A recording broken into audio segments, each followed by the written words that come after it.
Oi, pessoal, tudo bem? Como é que vocês estão? Hoje a gente vai aprender um pouquinho sobre a introdução da análise sintática, sobre basicamente os termos essenciais, tá bom? De uma oração, que são o sujeito e o predicado, que você vai ver no videozinho a seguir. O período, ele é dividido em dois tipos de períodos. O período simples e o período composto. O período simples é aquele que é constituído de uma oração, ou seja, quando há um verbo, e o composto, duas ou mais orações, certo?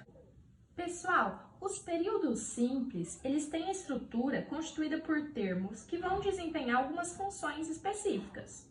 Esses termos, que a gente vai ver que tem algumas funções, são classificados de acordo com a sua função e podem ser considerados termos essenciais, termos integrantes, termos acessórios e o vocativo, certo? Pessoal, os termos essenciais de um período simples, eles podem ser dois: o sujeito e o predicado. Em algumas orações pode não haver sujeito, mas em todas há predicado, certo? Apesar disso, estes dois são os termos essenciais. O sujeito é o termo com o qual o verbo da oração concorda em número e em pessoa. Por exemplo, se o verbo da oração está conjugado no singular, o sujeito precisa estar no singular. Se o verbo da oração está na segunda pessoa, ele precisa, o sujeito, estar, então, na segunda pessoa. Bom, essa definição é a mais assertiva quanto ao sujeito, mas, na maioria das vezes, e não sempre, o sujeito corresponde ao agente da ação expressa pelo verbo. Na maioria das vezes, então, é sim possível de dizer que o sujeito é quem faz a ação do verbo, mas não é sempre. Muito cuidado com essa definição, tá? É muito mais assertivo pensarmos que o sujeito é um termo que precisa concordar com o verbo em número e pessoa. A gente vai ver um pouquinho agora sobre o sujeito. Os tipos de sujeito podem ser classificados de acordo com três classificações mais abrangentes. Ele pode ser determinado, indeterminado ou inexistente. Os sujeitos determinados podem ser subclassificados como sujeito simples, composto ou oculto, que também leva o nome de elíptico ou desinicial. É importante dizer que as orações podem ser divididas em sintagmas, e cada sintagma, seja ele verbal ou nominal, possui um único termo central que a gente chama de núcleo. E ao núcleo podem ser associados ou subordinados outros termos. Os tipos de sujeito, eles vão ser classificados de acordo com a quantidade de núcleos, por exemplo. Veja então que nessa divisão entre sujeito simples e sujeito composto, o que difere esses dois tipos de sujeito é apenas a quantidade de núcleos. Então, um sujeito simples é aquele que apresenta um só núcleo. Agora, o sujeito composto é aquele que apresenta mais de um núcleo, ou seja, dois ou mais núcleos, né? O sujeito oculto também é chamado de elíptico, porque nele acontece uma elipse. O que é isso? É aquele sujeito que é omitido da oração, ele fica ali escondido da oração. Ele não está explicitado, mas ele pode ser identificado pela flexão de número e pessoa do verbo. Por exemplo, se o verbo está em primeira pessoa do singular, sabemos que trata-se de uma referência a eu, porque a primeira pessoa do singular é eu. Beleza. A gente então vai saber que esse sujeito é o eu, só que ele não está explícito, ele está oculto daquela oração, certo? Também podemos identificar o sujeito oculto pela presença do sujeito em outra oração do mesmo período ou de período antecedente. Então, se tem um período com duas orações e na segunda há um sujeito oculto, mas na primeira há um sujeito explícito, nós conseguimos saber que trata-se do mesmo sujeito dessa primeira oração, certo? Sujeito determinado é aquele que está expresso na oração, ou seja, que está claro ali. Ou também é aquele que pode ser identificado pelo contexto ou pela flexão de pessoa e número do verbo. Então, é todo o sujeito que a gente consegue determinar qual é ele.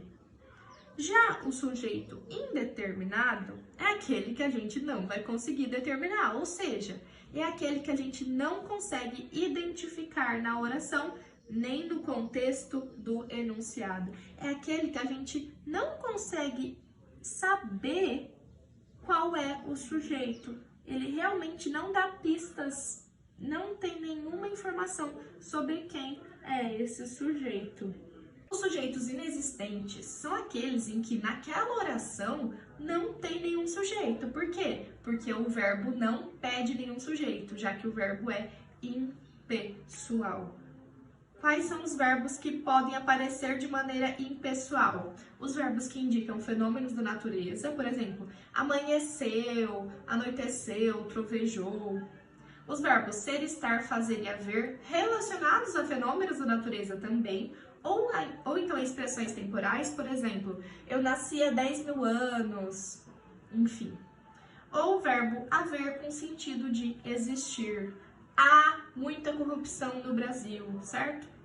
Existe muita corrupção no Brasil. Então, se eu uso esse haver com o sentido de existir, eu estou em uma oração com sujeito inexistente. Lembrando que o verbo existir não é um verbo impessoal, certo? É o verbo haver com o sentido de existir, que é impessoal. Beleza? Vamos para o próximo estudo. Resumindo, então, o sujeito, que é o primeiro termo que a gente está estudando da análise sintática, o sujeito pode ser determinado, indeterminado ou inexistente. Quando ele for determinado, ele pode ser um sujeito simples, composto ou oculto, que nós também chamamos de desinencial ou elíptico. Depois de rever, então, os tipos de sujeito, agora a gente vai falar um pouquinho sobre o predicado. Predicado é o termo que faz uma afirmação sobre o sujeito. Quando numa oração não tem sujeito, o predicado é quem faz uma afirmação genérica sobre alguma coisa, certo? O predicado é sempre introduzido por um verbo. Portanto, o verbo é sempre a parte mais importante de um predicado. E, já que o verbo é a parte mais importante, nós teremos que estudar o verbo um pouquinho mais a fundo.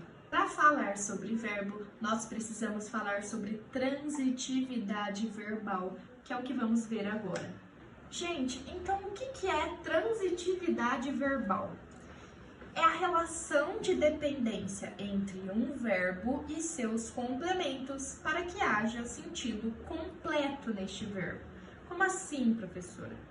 Bom, um verbo, ele às vezes precisa de um complemento para que ele faça sentido de verdade, completo.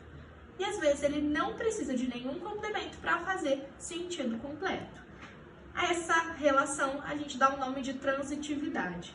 Então, alguns verbos são transitivos e outros intransitivos. Os transitivos são aqueles que precisam de complemento para fazer um sentido completo.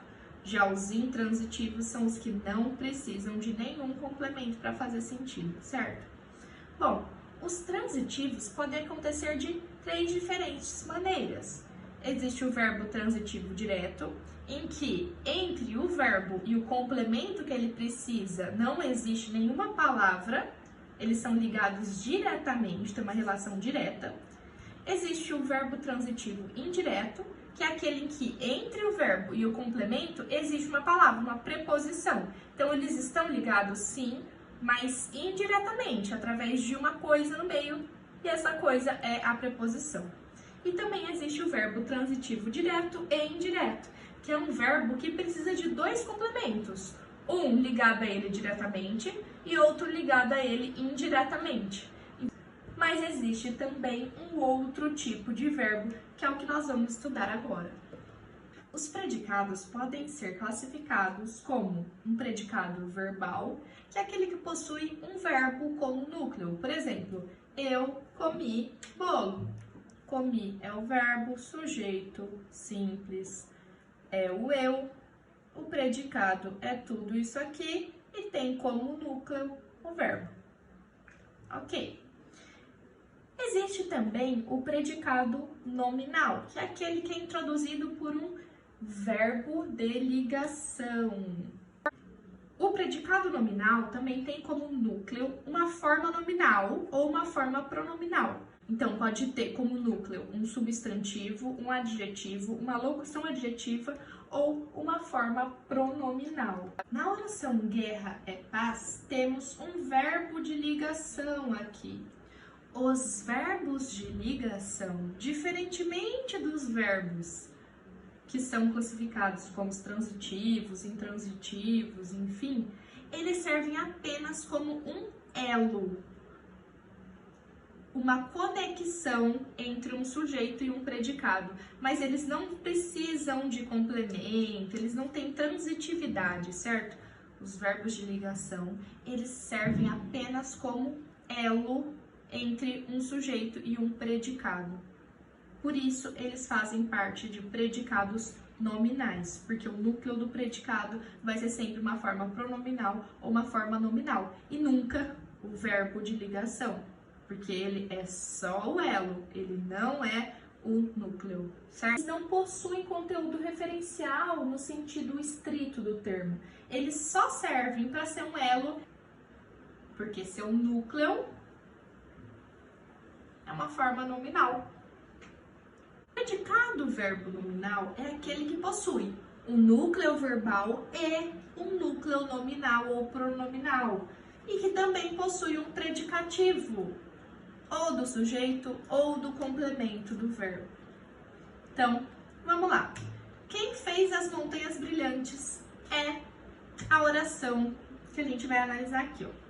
E tá lá numa tirinha. Então, quem fez as montanhas brilhantes? Fez é o verbo, quem é o sujeito. Então, sabendo que temos o verbo aqui, sabemos então que temos o núcleo 1, que é o núcleo verbal, né? Porque é um verbo. Quem fez as montanhas brilhantes? Esse brilhantes é um adjetivo que está fazendo uma predicação sobre o complemento do verbo, as montanhas, que complementa o verbo que faz uma predicação sobre o sujeito. Então, aqui temos um segundo núcleo, o núcleo 2, que é um núcleo nominal, porque é um adjetivo. Então, brilhantes faz uma predicação sobre o complemento do verbo que faz uma predicação sobre o sujeito. É um predicado com dois núcleos, um verbal e um nominal, portanto é chamado de predicado verbo nominal. Pronto, agora sim. Agora você já sabe tudo sobre os dois termos essenciais de uma oração, o sujeito e o predicado, tá bom? Vejo vocês no próximo vídeo. Tchau, tchau!